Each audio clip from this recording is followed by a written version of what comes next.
Uh, Welcome participants to today's webcast on a very important topic, that is microfinance and women's economic empowerment, how financial inclusion can support climate resilience and rural entrepreneurship. Uh, Basically, this webinar is conducted by the Group on Development of Rural Economy, which is a new initiative of ICAI. And recently, we had conducted a lot of webinars, and we got quite an encouraging response. Now, for today's webinar, the speaker is Dr. Mini Govindan from the Energy and Research Institute, TERI. Dr. Mini Govindan is a senior fellow with a PhD in development studies and around 20 years of experience working on gender, energy, and sustainable development projects. Dr. Govindan has conducted numerous social impact assessment and feasibility studies focusing on gender issues and the inclusion of vulnerable groups in just transition and climate adaptation with wide experience in handling CSR projects. Her work involves with diverse stakeholders from policymakers to grassroots communities. She has extensively written on gender mainstreaming and to energy gender poverty nexus, and a sought after speaker on gender and sustainability issue. Additionally, Dr. Govindan is adept at using qualitative and participatory tools and has organized numerous workshops, events, and experience conferences. She has presented her expertise in gender and sustainability at both national and international forums. So, participants, she is the best person to do justice to the topic microfinance and women economic empowerment. So, over to you, Dr. Mini, for guiding the participants for next 1.5 hour. In between, if sub questions is there, definitely we'll take up that questions. So over to you, Dr. Govindan. Yeah, thank you so much, and good evening to everyone, to all the participants. I mean, I know we are not really visible. I mean, the participants are not visible, but then I can definitely feel that, it's going to be a more interactive and a more, an enriching discussion, which we'll be having today. And I'm glad to be talking about one of the most important issues, and as we see, and this whole decade, we have been talking about more and more financial inclusion, digital literacy, and every transactions and every aspects being going paperless, and transactions getting more and more digital, and the importance of small savings, microfinance, and the inclusion of women and the most marginalized sections, to bring them into the mainstream of development. I mean, in this context, I think today's topic seems more relevant. And I'm glad that all the participants today, that's what I was just asking, sir. And he was telling, most of the participants, I mean, all the participants are chartered accountants, and, so it's really nice to have that audience today. And because I'm sure, I mean, there is nothing more I need to talk about, the financial aspects to the chartered accountants who are participants today. So I would be more talking or more focusing on the role and the involvement of women and the SHGs, the self-help groups, and how as a collective, or as a collective voice or as a collective body, work towards, climate resilient practices, and then encourage, more sustainable entrepreneurship, So what are the main the winning game or the kind of involvement they have, and what could be the main challenges they face, and how can certain challenges be overcome. So I think those are the topics which I would like to really cover today. So let me share my slide there.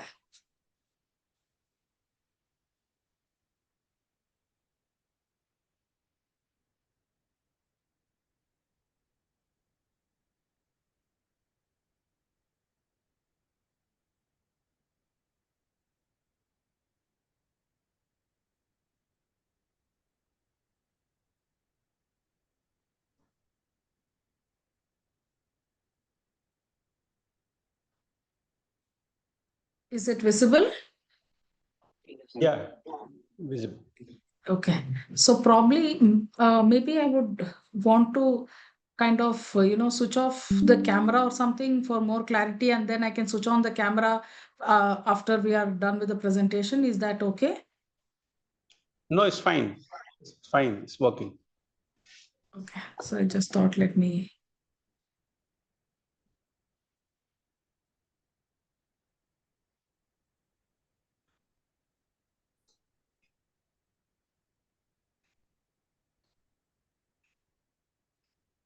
I think I'm unable.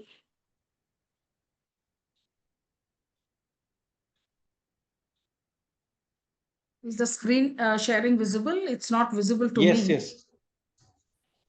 yes. It's visible.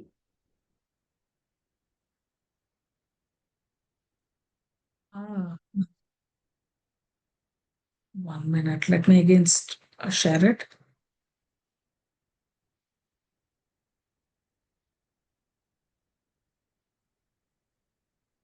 Is the screen visible now? Yeah. Okay. Uh, yes, I have just kind of switched off the video for to enable a better connectivity. So once we are done with the presentation, then again I'll switch on the video. Is that fine? Yeah. I mean, to ensure a seamless, flow, I was just thinking to go this way. And I mean, as I was discussing today, the main important topic would be the microfinance and women empowerment. And here at the outset, I would like to say the word empowerment is very loaded, and there is no set definition as such, to say what is empowerment. Because what seems to be empowerment for certain sections of the society may not seem to be that definition may not seem to be apt or perfect for an other set of a community or a certain set of group or marginalized or vulnerable, so that the definition has been given by different agencies, different bodies, government, bilateral, multilateral, UN. Everyone has tried to kind of define what is a woman empowerment, but largely most of the definitions converge with the fact where women are have a choice, and they are able to take or control of their lives, and be able to make decisions which they seem to be suitable for them and for also the overall welfare. So that is a larger aspect which seems to converge, but otherwise it's a very loaded term, and it is very, very contextual. And in this, with this kind of a background, we would be looking at the role of the financial inclusion in supporting climate resilience and rural entrepreneurship. And yes.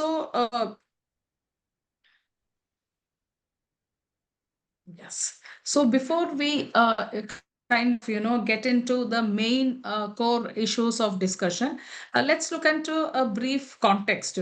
So what exactly is a microfinance, especially in the context of the women self-help groups or the small women groups? So it's a, I mean, we all know that it's a source of finance, especially to the most vulnerable segments or the sections of the society. And the whole concept of microfinance includes the loan, credit, savings, and various kinds of insurance services, money transfers, and any kind of basic financial services. So all of that come under the larger definition or larger umbrella of microfinance. And in India, even now, various figures quote that 50% of the adult population is considered I mean, do not have access they do not have access to, what should I say, a formal credit source. And another, they are underserved.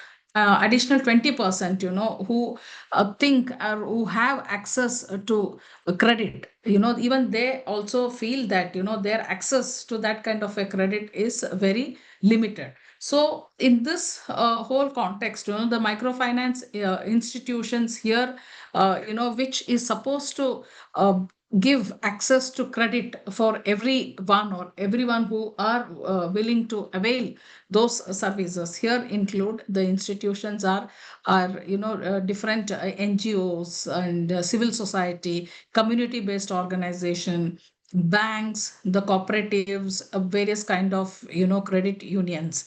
And in India, the future of microfinance is largely depending upon self-help groups. Here, when I say self-help groups, I mean the self-help groups or the collective groups of women, where women at a rural area collectively form this self-help groups. And this self-help groups are many times, initiated by various, government, or it could be NABARD, or it could be through various government schemes or cooperatives, or women themselves also form into different collectives. And largely this SHGs engage in credit, in thrift activities, credit, saving, loan, lending. So these are the kind of an activities the most often the SHGs undertake. And they are also, increasingly in India we see a lot of SHGs are involved in business enterprises, in becoming entrepreneur, in taking up a lot of entrepreneurial activities.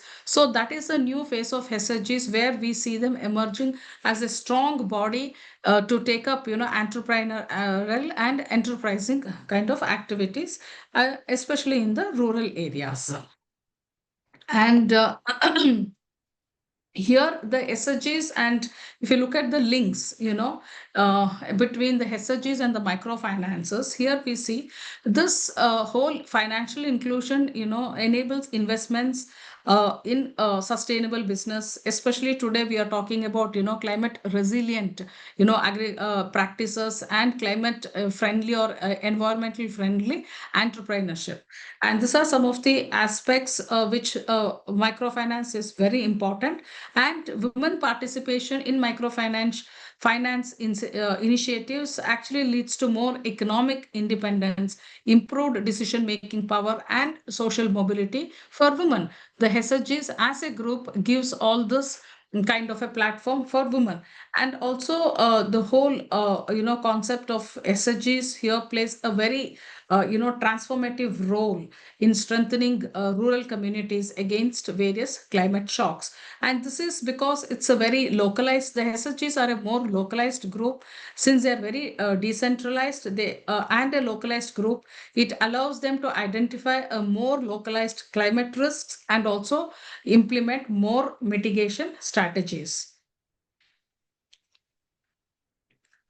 So if you look at, what are the kind of benefits, or what are the kind of main activities regarding the climate resilience, which can be achieved through SHGs. So to quote, few examples, which SHGs are, the self-help groups are very active in working towards climate resilience is, one of the most important is a very disaster preparedness, So localized disaster responses mechanisms are organized by SHGs, and, which enhance more rural climate adaptations. And these are the examples which, I have personally, dealt with a lot of SHGs in the hilly areas. And most of the SHGs are, kind of trained by various government departments, especially the government departments which involved in the implementation of watershed activities.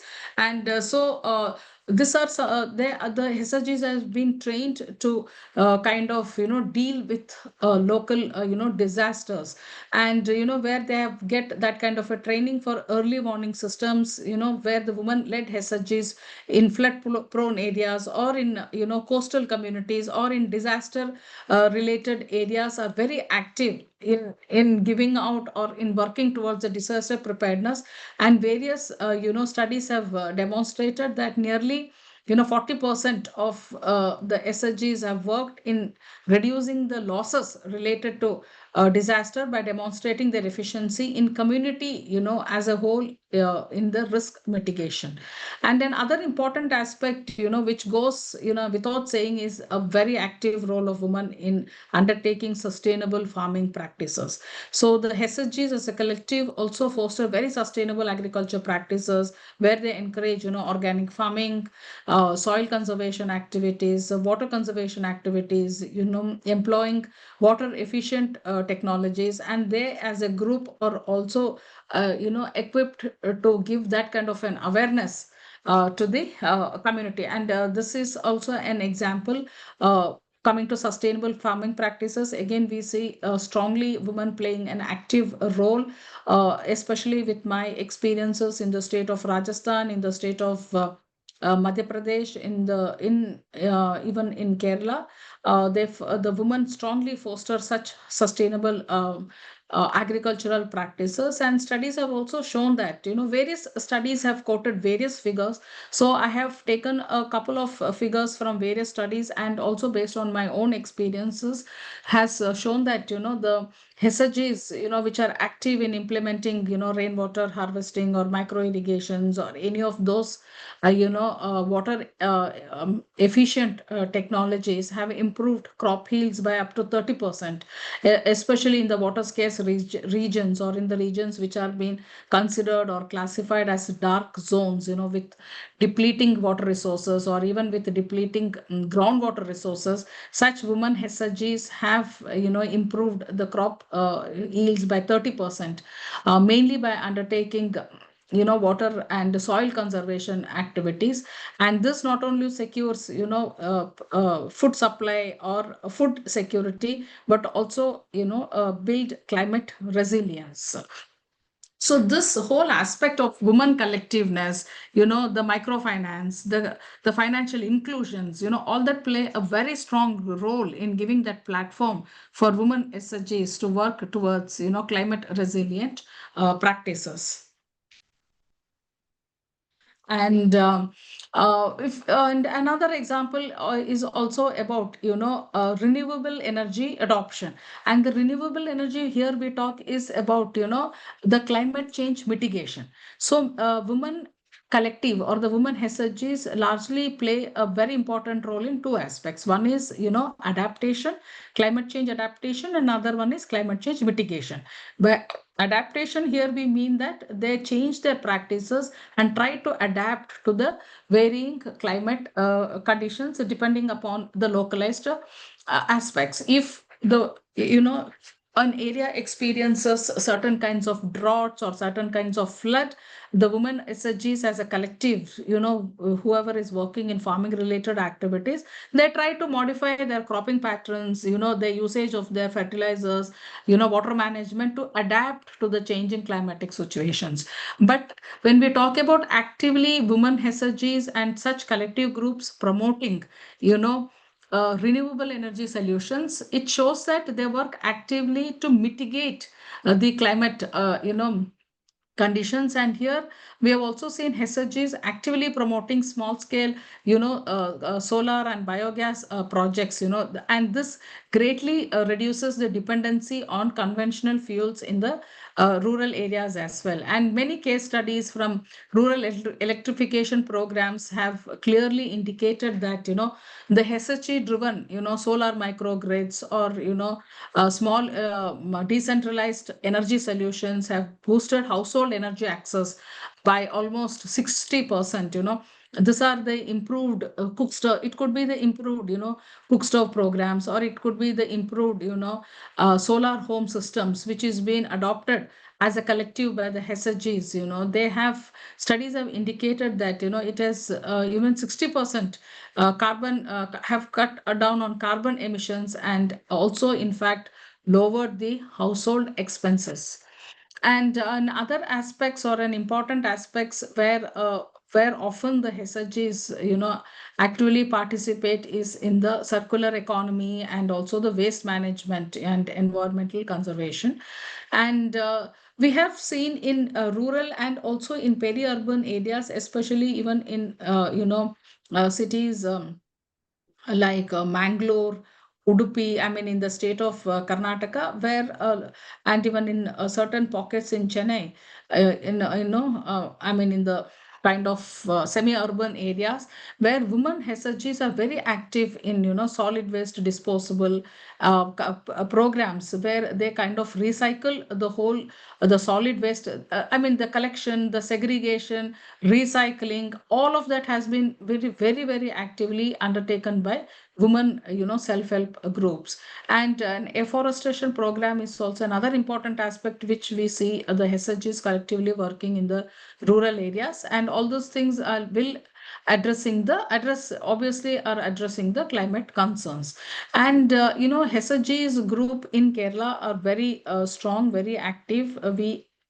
We know programs such as Kudumba Shri, Harita Kerala. I mean, there are so many such programs, and they have very successfully converted household, waste into biogas, reducing urban landfill, and which in turn, dependency and landfill, which in case reduces the dependency on the conventional energy sources, and also it supports, um, sustainable energy transitions. So these are some of the aspects which we see climate resilience. So let us also look up, these are very climate resilient activities that's been undertaken and promoted by SHGs. So let us also give a thought to some of the what are the different entrepreneurial activities, or what are the different entrepreneurial initiatives that has been taken by the SHGs. And microfinance for small businesses, I mean, here it's the whole crux is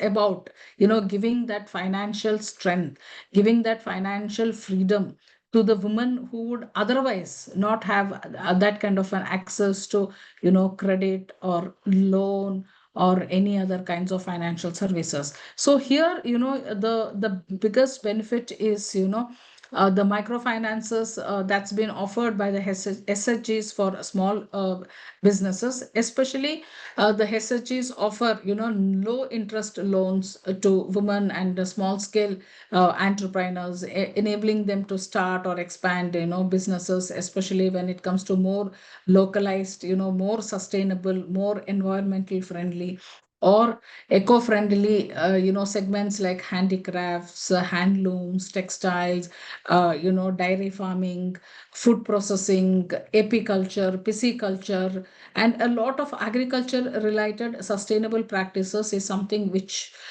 is being promoted very strongly by the local SHGs. And the SHGs, an important aspect or an important contribution by the SHGs is also skill development and training, because many SHGs are themselves undergone trainings conducted by various the government institutions, or even by the local panchayats. And in turn, this SHGs conduct vocational training programs, for instance, in sustainable farming. It could be, designing some eco-friendly product, and, or it could be some digital entrepreneurship and equipping rural entrepreneurs with essential skills. So this training, skill development, capacity building, awareness, sensitization of the community. See, these are the very, very hands-on, aspects and experiences are being given by the local SHGs. So that is how they play a very important role in taking up entrepreneurship. Entrepreneurship here we mean by the more, eco-friendly, environmentally friendly, or sustainable, entrepreneurial activities that's been taken up by the SHGs, mainly because of their strength to offer that kind of an low interest loans, and hand holding and other support to the community. And another important aspect, the entrepreneurship activities promoted through SHGs is, market linkages and e-commerce. And we know this is a very important component if we want to talk about any promotion of climate resilience, agricultural practices, or climate friendlier entrepreneurial activities, or for any kind of an entrepreneurial activities, the most important aspect is the backward linkage, the forward linkage, and most importantly, the market. And so HSGs help rural entrepreneurs connect with larger markets through government supported platforms. The government has a lot of platforms, ONDCs and other important government platform, and we ourselves have worked with a women's group, especially in areas like in Amethi district in Uttar Pradesh, where women collectives are actively involved in the form in basket making and basket weaving. It's called the moonj grass. From the moonj grass, a lot of activities have been done by women, but it's a woman collective. Together, they come and make these aspects, but then they lack. And these are very sustainable aspects, environmentally practices. The finance as such to do this is not an issue because it's a woman SHGs through which they get the platform. But marketing has always been a big constraint for them because it's they're not able to go beyond the rural area or beyond their region or even beyond their small little district to any other place. They are not able to put it, and we all know that such moonj grass products and such eco-friendly products have become a very urban lifestyle products. Most of the urban households and most of the the so-called elite crowd or crowd wants to own such systems and want to make them as part of their lifestyle. So it's very important to have a market linkage, to bring those products up to the urban consumers. So we have worked very closely with the government, ONDC. The government has a platform which is just works like something like your like a Flipkart or Amazon platform, and where the rural communities and especially the women self-help groups, they can onboard their products to the website and then market it. So these are some of the very important things where most of the SHGs are still unaware, not really connected to that kind of a market. And because only when you connect them to a better market, it will ensure better returns, better economic stability for the group and for the women. And so that's something which very important, and SHGs give many times a such platform.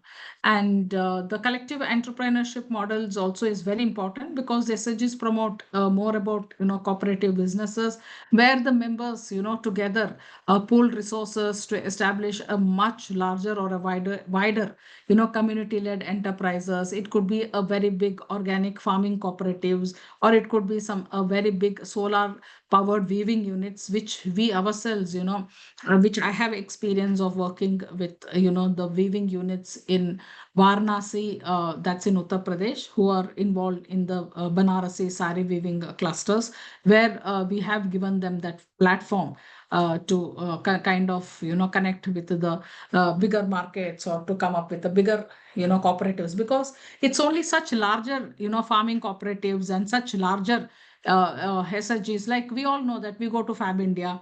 I mean, we go to such organic. We how many stores we see on the in the urban market, selling organic vegetables, selling organic food, selling this is being ethically sourced products. We have pesticide free, chemical free, synthetic free. We know that there are a lot of such products, but from where are these products actually sourced, and who is behind this supply of all these products, and from where does the money actually come from for the cooperatives to take up such kind of activities and products. This is where the strength of microfinance lies, and this is also the strength of a collective or a cooperative lies, where they can connect and through a much larger entrepreneurship model connect to a more urban crowd and cater to the various segments of the society. So if you broadly look at, what has been impacts, let's look at from a more bird's view or a more macro perspective to see that, how does this whole, the collectives, the SHGs, the microfinance finances, what has been its impact? And where do they stand now? Are they really viable as an institutions, or what are the actual impacts that's been from them? And to look at from various figures and various data from various sources, it shows that over 44 million SHGs in India engage in climate resilient activities under the rural development schemes. A lot of them are engaged in climate resilient activities, and such rural, climate friendly or eco friendly entrepreneurial model. And the government program like the NRLM, that's the National Rural Livelihood Mission, which is an important or a flagship program of the government, also enhances SHG-led sustainable development initiatives. They promote SHGs, and they also promote the SHGs, in undertaking, climate adaptation and mitigation related activities. And if we look at the broader or the larger numbers, and because of the certain activities that's been undertaken by the SHGs, the rainwater, harvesting initiative has increased water availability by 30%. An initiative undertaken by the SHGs, it's improved household income by around 35 to 50% at an individual level, at an household level, at an community level. There has been an in improved income levels. And we can also see a lot of adoption of solar, decentralized energy solutions, or moving towards more renewable energy aspects, where we can see there has been this adoption of solar, adoption of biogas solutions, and all this has in turn lowered carbon emissions in the rural areas. And also because of the women collectives and the SHGs and the microfinance, post disaster recovery programs have also reported reduce economic losses by nearly 40 to 50%. And often the SH, the self-help groups, led enterprises also show almost like a 60% increase in their profitability. When the women at a more local level collectively manage things, they also ensure there is some amount of transparency in their dealings, and there is an accountability in kind of their businesses. It is, as I say, it's more about reliable business which the women collectively take up. It's more about honest business. It is more about businesses which follows certain ethics and certain standards. So it also shows that there's been an increase in 60% of the profitability of the most of the the services or the products of any eco service, eco or environmental products and the services undertaken by the SHG. And also when we look at the SHGs which are actively playing a role, or which are more active especially in sustainable agriculture practices. And such SHGs have also shown the way or led the way in when it comes to organic farming, where there has been an increase in the crop production, I mean in the crop yields by 15 to 20%. And this kind of an increases in yield because of the women-led SHGs is very evident in the state of Himachal, in the state of Uttar Pradesh, in the state of Arunachal Pradesh. I mean, it is something which is very evident. And a lot of women-led agriculture activities is also seen by the is seen in the state of West Bengal. So this is giving a very macro views and macro level impacts of the this thing. So now we know, like in overall, so many things have been done, and so many aspects has been happened because of financial inclusion, because of the microfinance, because they have access to credit, access to loans, all of it. And if we want to really look at, some of the examples, or some of the very specific regions or specific state specific examples, let us also take a look at, some of the examples, the actual Ma- real. Ma'am, so, uh, uh, the institute is having 177 branches across India. So the reach of ICI is very wide. Now, how the members can contribute to this developmental process? Because what are the areas you suggest where the members can contribute for the betterment of rural areas or the rural communities of women at large? I, Okay, since your wide is, your arms are reaching everywhere, and you have a wider reach, and there are a lot of, as we go, I would be explaining that much in detail, where ICAI, right, can largely yeah, kind of contribute to the woman SHGs.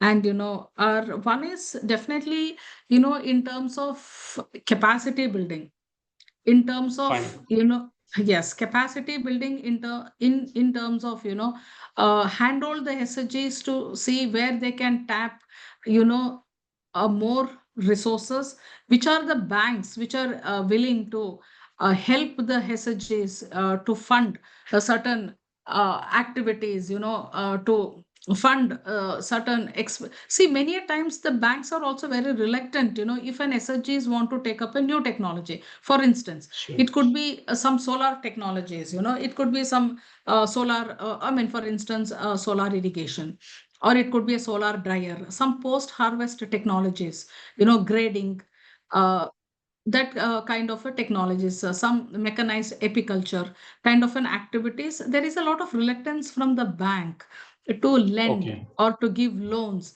And I think these are the times the ICAI can be act as an interface between the Okay. banks and between the community, where they Fine. can Fine.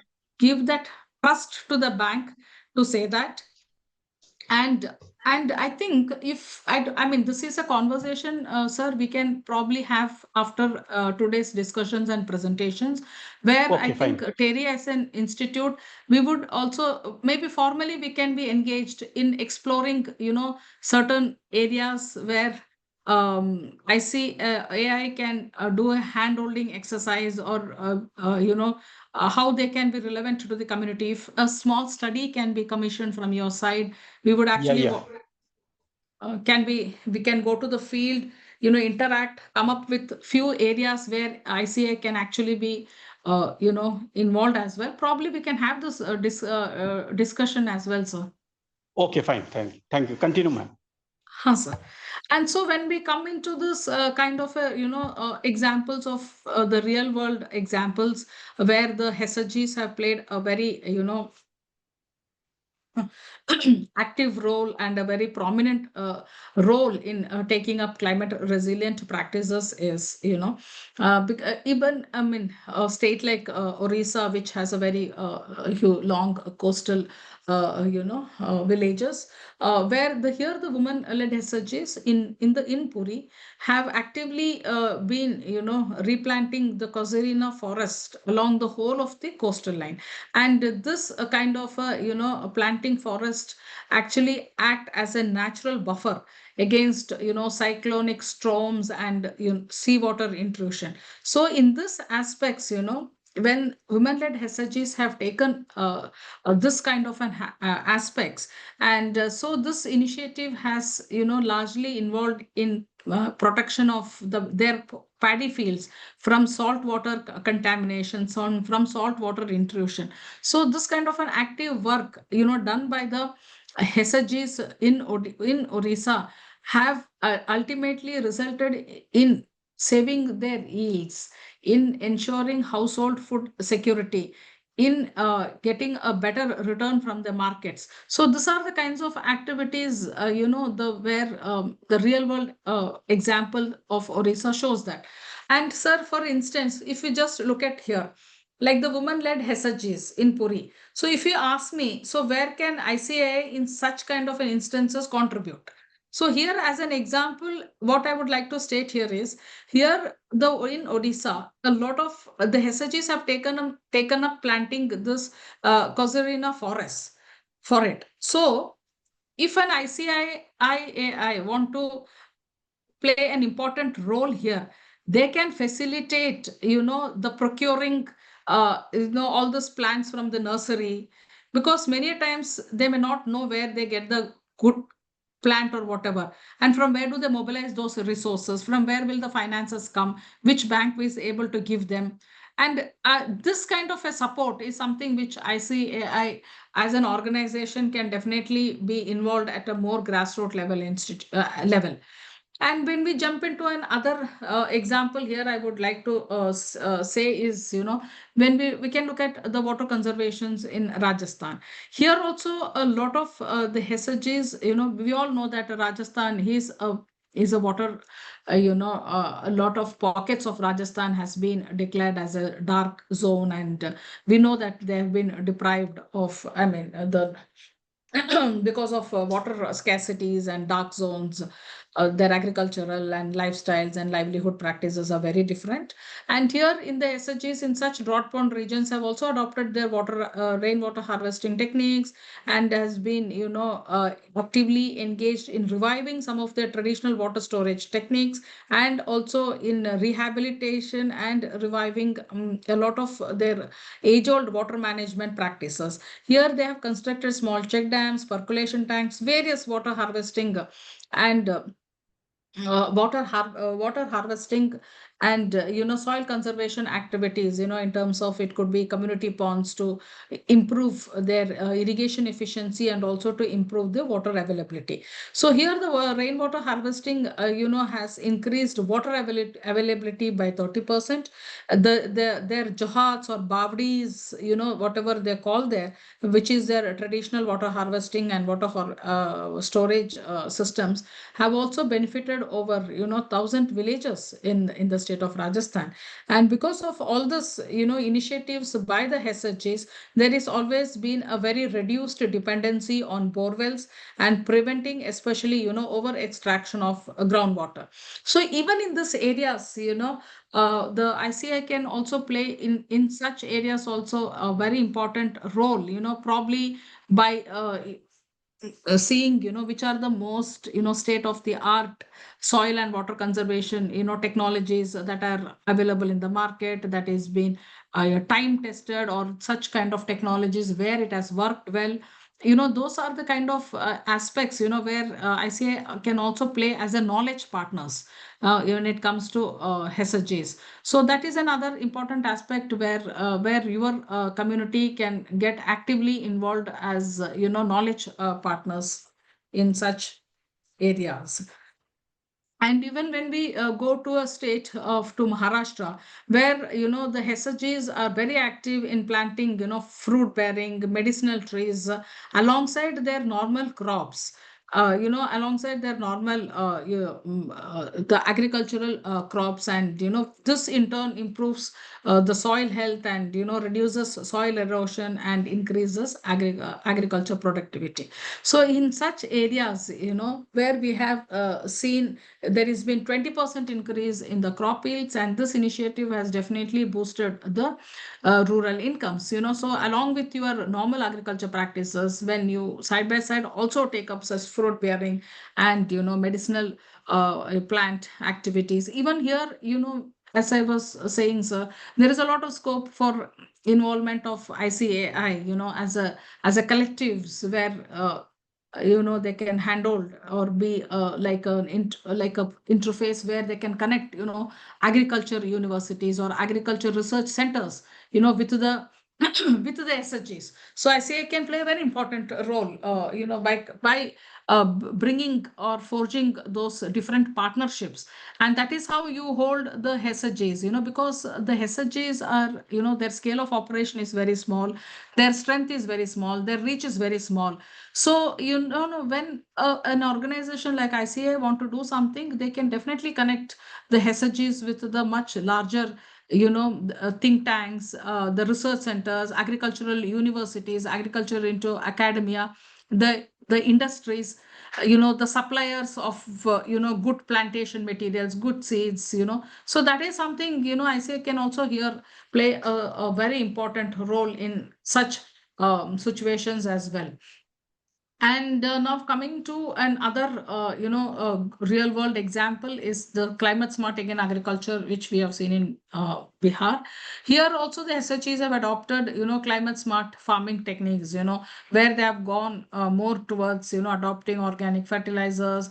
They undertake crop rotation and, plant drought resistant varieties, or the varieties which are more saline tolerant, or the varieties which are more resistant towards wind force, towards floods.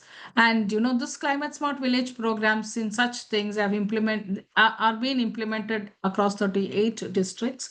And here also farmers use seedlings, site specific nutrition management. And in that case, all this has, I mean, of course, this goes by without saying that all this will lead to carbon emissions and a reduction, and it is also increases by nutrient efficiency. So here also ICI kind of a body can play a very important role in awareness generation, in the community. So that's an important aspect also, which I'm trying to bring in, where ICI can pitch in, uh, in this whole spectrum, because given the kind of background, given the kind of expertise, and given the kind of reach, the all India reach, and the resources the ICAI has, they can definitely pitch in here, by being as a nexus between the community and between the larger or the bigger institutions and vendors. So even coming to an entrepreneurship, we all know that to start or to come up with any kind of an enterprises or an entrepreneurial activities are important. The capital is the most important. The finances are the most important, and the SHGs in its own capacity are able to mobilize some funds. And if you look at some good examples as in rural entrepreneurship in the climate space is the West Bengal, where they are manufacturing eco-friendly paper, and this biodegradable paper plate business is being started by the SHGs, where they've invested in loans for to get the required machineries, to get the required raw materials.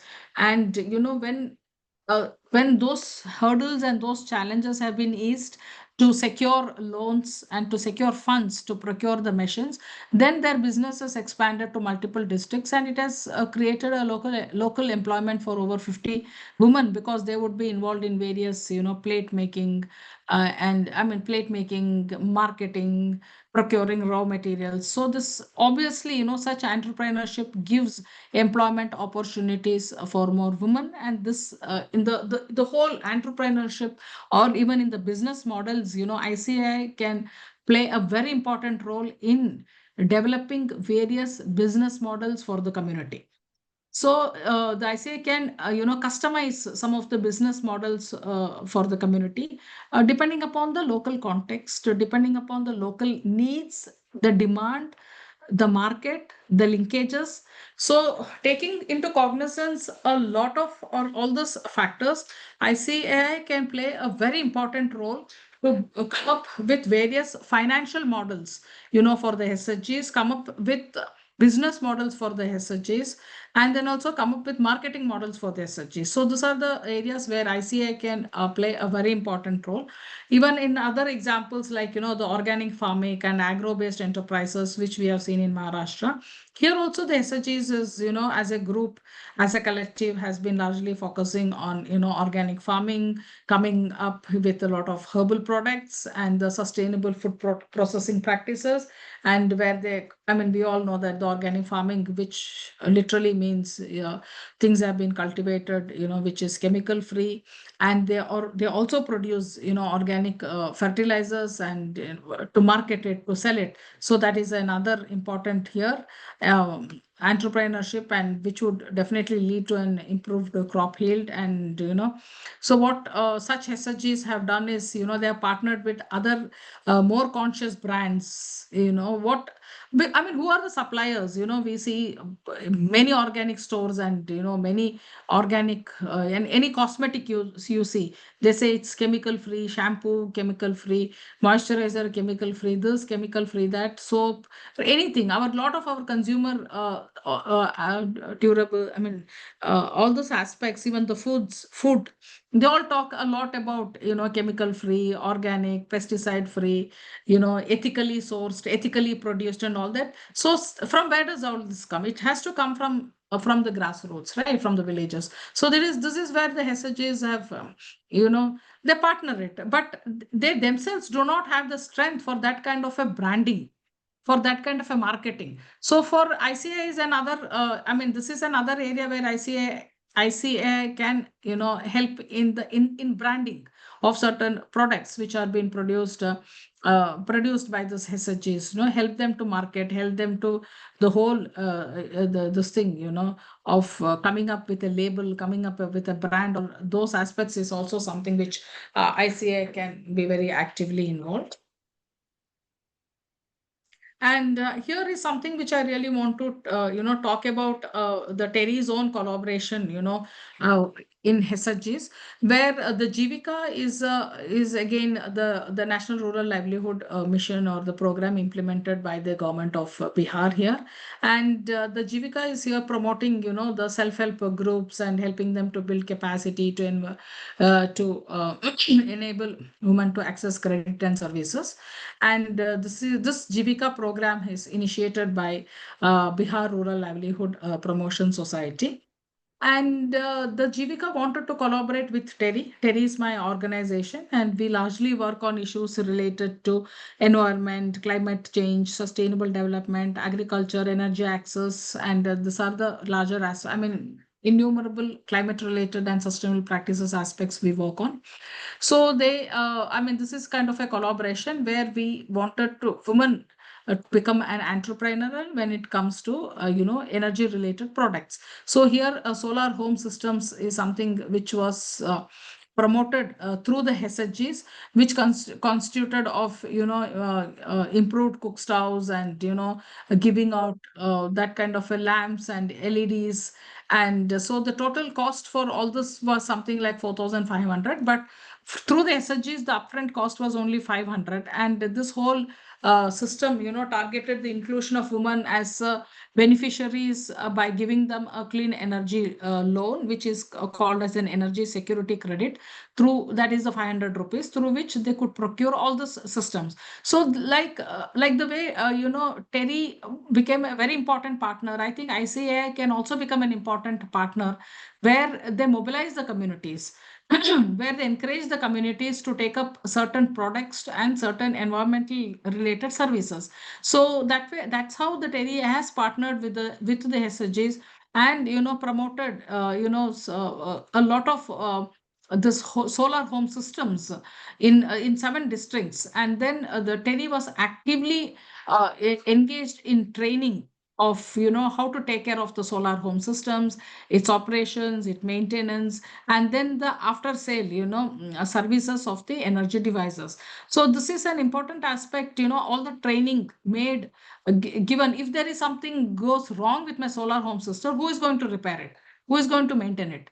So Terry gave that training to women, the women SHGs, to become a local engineers, where they could go from each home, then kind of, undertake those repair, undertake those maintenance. So this also helped women to fetch an additional income. And so these are some of the things which Terry has collaborated, and we have a very active presence in various states, by giving, where we are actively involved in, in a training, in handholding, and acting as an interface between the National Rural Livelihood Mission, the initiative by the government, and the community. Because the community always needs that faith or trust. So when there is another body in between, the trust and the faith kind of goes up. So that's an important aspect we have played. And I think these are some of the areas which even ICA can also be actively involved, involved. And as I was mentioning, we could always have this discussion, and it seems very interesting to know that ICA is really, wanting to be in the field, or wanting to see where they can be actively involved. And okay, let's look at what are the challenges. When we know or identify what are the main challenges, or what are the main hurdles or bottlenecks, I think this is the where which also gives us an opportunity to also know where ICA can be involved. When if we have identified the challenges, ICA can be involved to see how these challenges can be tackled, or how these challenges can be overcome. So that's an important an entry point for ICAI in the larger domain of microfinance and women empowerment and SHGs. So the biggest challenges that's facing the SHGs is definitely the limited financial resources. For because most of the SHGs, there is an high dependence on external funding. They are relying very often on any government projects or programs or schemes or something, or any NGOs, if they have any mandate of handholding the SHGs, or any microfinance institutions for their own funding. So many a time they are constrained by financial resources. And next is, they also face a biggest threat or hurdle of high interest loans, especially from the informal lenders. Because many a time when they want to start up a small business or a small enterprises, I mean, we all know how difficult it is to get a loan from the bank, and how much of a trust the bank has on a new technology, or a new service, or a new product. And so the easier route, or the easier resort, is to take money from the informal money lenders. And we all know how much of a higher interest rate is associated with the informal money lenders. And the next is definitely lack of insurance coverage, because small scale businesses often lack, climate risk, or whatever risk insurances does not get covered. So these are some of the aspects. And when we look at these challenges, I see AI can think where it can kind of pitch in, what is their expertise, and where they can actively contribute in strengthening the local SHGs, in strengthening the microfinances, in strengthening the financial inclusion. And another important challenge faced is the inadequate knowledge and training, which means there is still a huge skill gaps in entrepreneurship. Because many SHGs do not have a formal business training, to which makes it very difficult for them to scale their enterprises. So ICA can also be involved in coming up with a very formal business training, because a business training involves a whole value chain, right from the raw material sourcing to the end product marketing, sales and marketing. So this is another area where I see AI can both theoretically work with coming up with a business models for the SHGs, and also they can come up with the practical solutions for the SHGs. And digital illiteracy is another biggest challenge, because many of the rural SHGs struggle with accessing online markets, digital banking, e-commerce platforms. These are some of the aspects which seems more far-fetched for the rural SHGs. And market access and competition. And so there is always a limited reach beyond local markets. They struggle to sell their products beyond their villages, which becomes which will limit their ability to compete with the larger businesses. Obviously, the smaller businesses cannot be competing, more with the larger businesses. So that is something which is a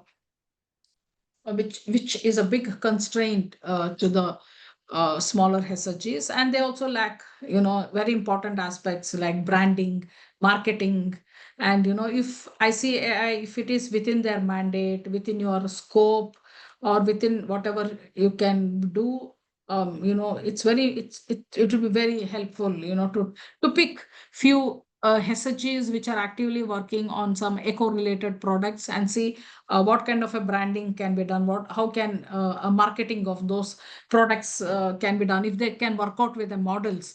The ICA can work out with some kind of a branding model, marketing model theoretically, and then actually take up a pilot. Consider a few SHGs in different geographies, it north, east, west, south, wherever in India. Take up few SHGs, try to implement it as a pilot. Try to see the kind of a branding or a marketing strategy which is being worked out by ICA, and try to pilot it, and then that's when the real life challenges would come up. So that's another area which ICA can very well think of. And then is another important challenge is competition from larger corporations. I mean, because we all know the big businesses which has a much better supply chain and economies of scale, makes it difficult for SHGs to sustain their enterprises. We all know that the economies of scale, that is why, the mass production of what we see in malls, what we see in supermarkets is all about mass production, and it's all about economies of scale. And SHGs, struggle to sustain their enterprises because there is no such, economies of scale which works there. And next is an important challenge is definitely infrastructure and technology gaps, because we all know that, when SHGs are dealing with organic farming, organic produce, many of them are perishable, many of them do not have that kind of a shelf life, and, lack of cold storage and other efficient logistics, handling, caring for those goods, transporting for all those goods also becomes becomes a very biggest constraints. And next is absence of digital platforms, access to e-commerce, and which also again reduces their ability to sell products. And ICI can also take up, I'm not sure the kind of expertise or the background or the budget or the finances, but then trying to create a platform, a digital marketing platform, try to create a website for a SHGs which is trying to sell their produce, and train the SHGs to how to onboard their products in the website. How can they operate such kind of a because now we all know that by sitting at home, by one click we get food delivered at home, we get our groceries delivered at home, we get our vegetables, everything delivered at home. If that kind of a platform or an opportunity is given to the small SHGs, who may be selling better products and better things, then why not? Why can't? I mean, this is another area which I feel the ICAI can try and handle by creating that web page or creating that kind of a base for the SHGs to market, and to market their produce, and to see that they have a more bigger and a wider reach. Yes. So, and other important challenges which is beyond any agency to quickly tackle is definitely the social and the cultural barriers. And this is something which I would very clearly say that it would be very difficult for for an organization like ICAI to work on these issues, because tackling a social and a cultural barrier is not easy, because we have also tried to work with different communities. And because in India we are a community, or riddled with caste, class, religion, with a lot of stratification and lot of aspects. So many of those factors also inhibit very active participation of women, and active participation of the community. And because of the inherent the cultural and the social barriers, and a lot of women themselves are resistance to change. They don't want to explore new opportunities. They don't want to explore anything new. They don't want to move out of their villages. They ourselves have offered some training programs, and most of the women say that we will attend only हमारे गांव में करेंगे तो हम attend करेंगे. So it's many times, they are very reluctant to even move out of their villages, move out of their, confines of the home. And, there is a lot of resistance from the community, from the households. And these are real challenges, pertinent challenges, and the challenges which are very difficult to tackle. And so I would genuinely feel these are the areas, where it will become very difficult for the ICAI to work on this kind of an aspects. And the next is, it's a very macro, and a given aspect is definitely the policy and the institutional challenges. We know the kind of bureaucratic hurdles, and other kind of an hurdles, the paperwork that is needed, the kind of running that is needed. And these are the aspects, we talk about the weak institutional support. Sometimes certain activities or areas which even a panchayat can handle or support them, the community may find it difficult to get that kind of a support as well. And, so many times I would not say it's the when we talk about the policies or the fragmented policies, it's not just the policies alone, because many times the policies would have provisions for a lot of things, for an inclusion, woman to be any intervention to be more woman friendly, climate friendly, all those aspects. But the actual implementation of that policies on the ground again becomes challenging because of the many cultural and social and institutional barriers. And another environmental sustainability, things like, climate induced migration, depleting natural resources in the areas. We all know that the water resources has been dwindling, the forest resources are dwindling, the agricultural lands are, does not remain as fertile as it used to be. So all those challenges anyway has always been there. When the SOGs work, they work with taking into consideration all those challenges.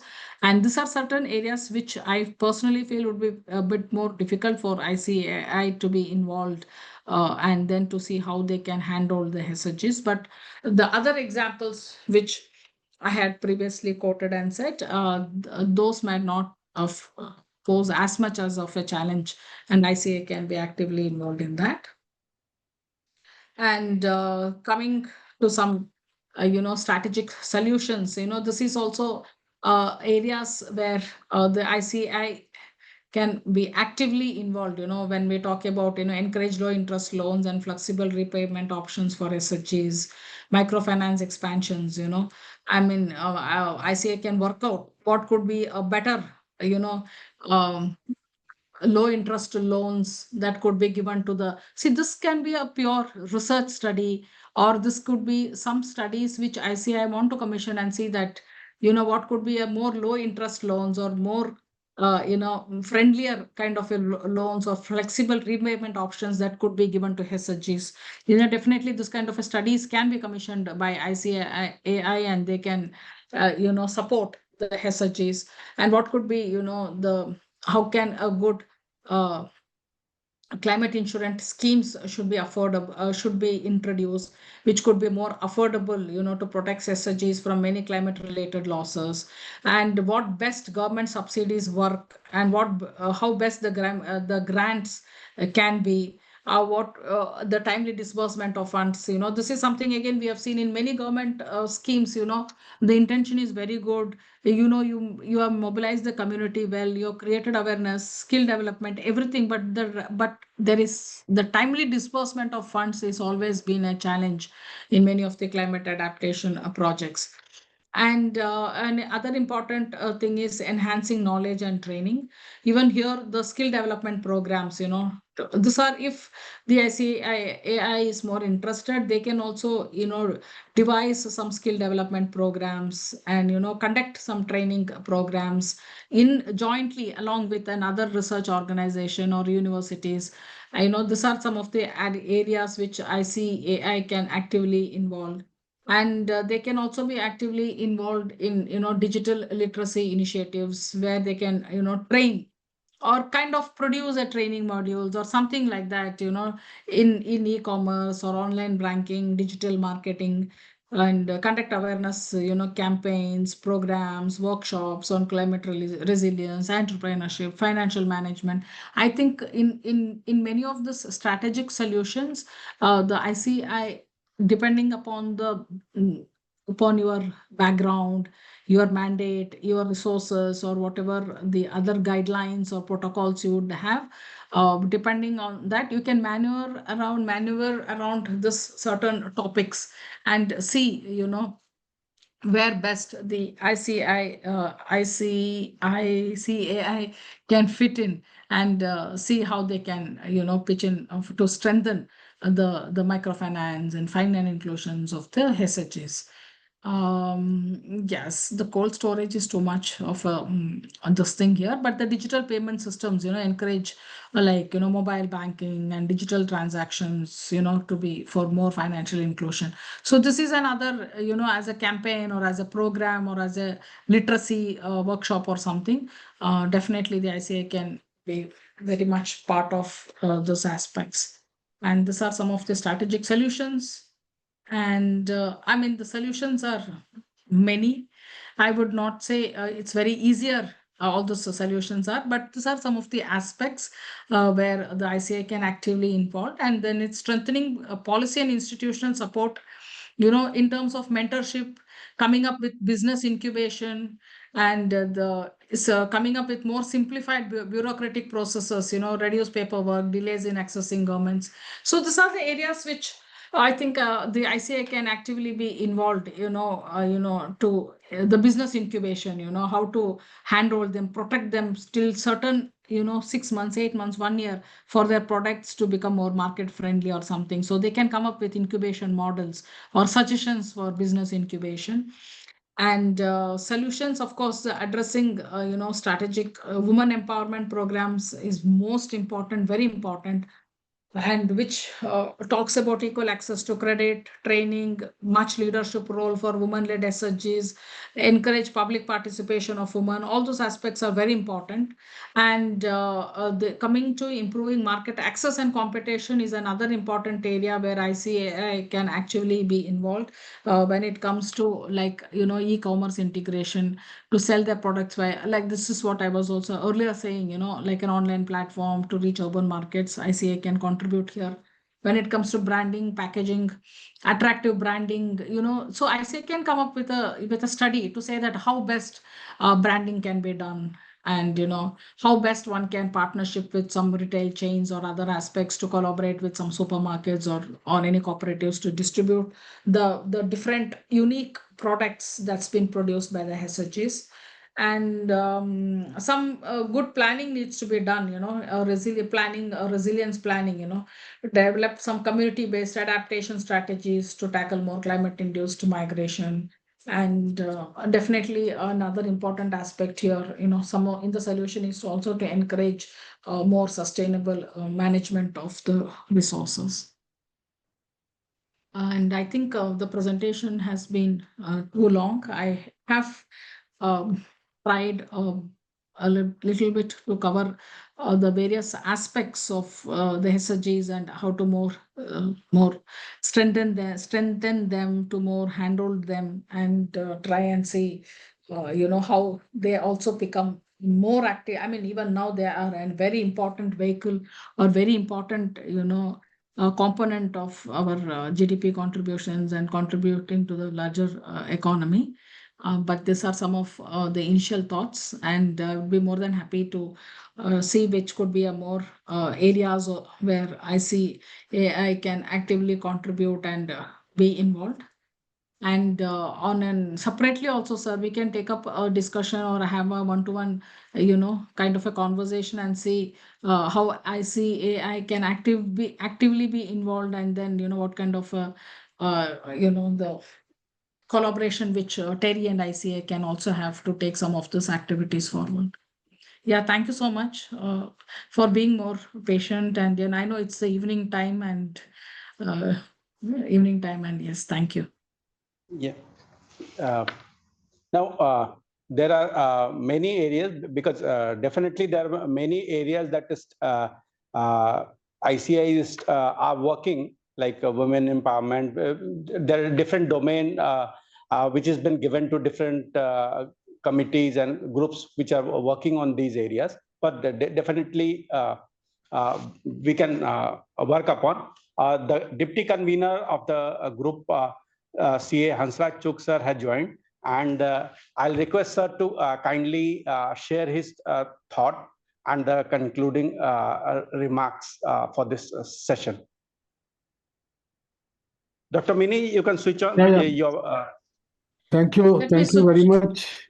I'll switch on my camera, and shall I stop sharing? Yes, yes. Yeah, you can stop sharing and you can switch on your camera also. Sure, sir. It will be nice to see at least virtually to you, though I could not see you in any way. So it will be nice to really so nice of you.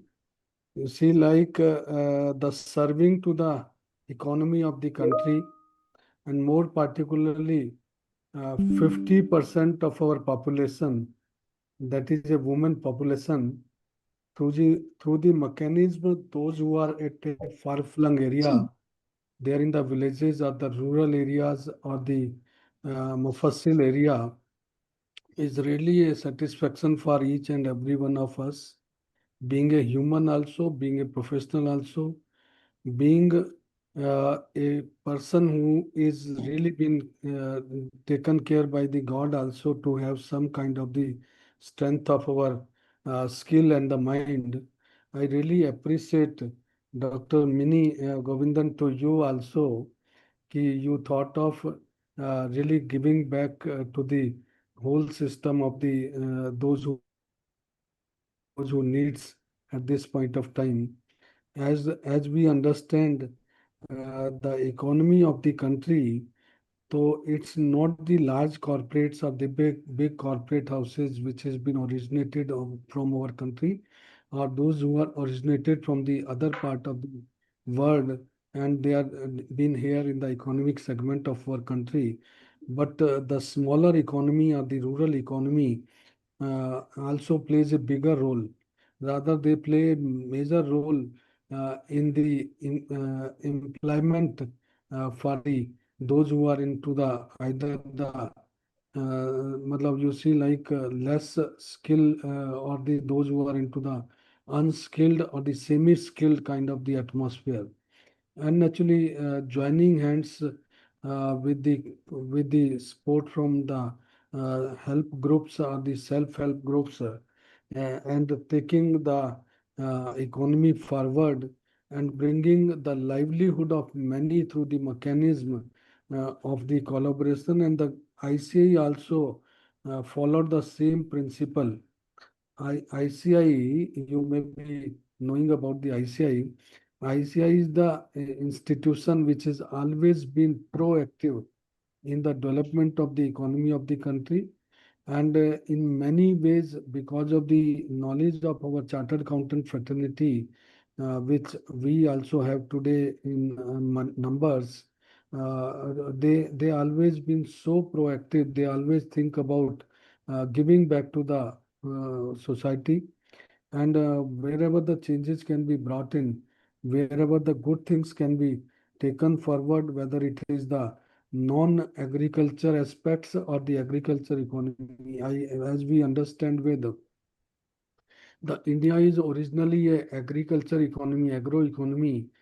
Since India became a independent country, though since 1951, India thought of bringing out the industrial segments also. Though world was not looking at India like today India is, but somehow 1951 with the government thought of with the support from in a public sector system, in a public sector entity system, PSU, public sector units, India thought of bringing out the industrial revolution.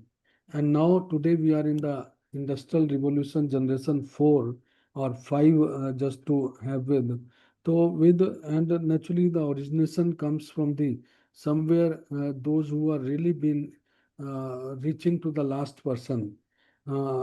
If we talk about the metro or the first level or the second level or third level cities, there the many sources are available all across. Many knowledge is been available or many things are available in its own manner. But if we talk about the rural system, many things still need to be there. So I really appreciate Dr. Mini, the way you have. I heard of, I was there in between for a few minutes, but I have heard you also. The way you, from the heart, the way you, with your feelings, have shared your experience with our membership so that we can be awakened or we can reach out to a different, those who needs the sport. And I assure you, कि ICI has a approach like collaborative approach. ICI with the consultation methodology always been a contributor in the national development, in the nation's own way to develop in the economy, and it has really been in a proactive manner. Always think about how India, this ICI can be a contributor for the economic development, for the creation of the job also, for bringing out best of the education system also. Many ways ICI is fulfilling the need of the society too. So with this concluding remarks, I'm really grateful and thankful to Dr. Mini Govindan. Says she has taken her time out in spite of the busy schedule.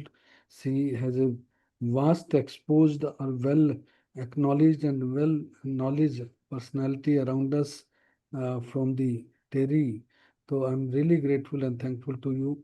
Thanks to each and every participants also, because it's not the learning like we always talk about the GST or income tax or the accounts or many lot of things.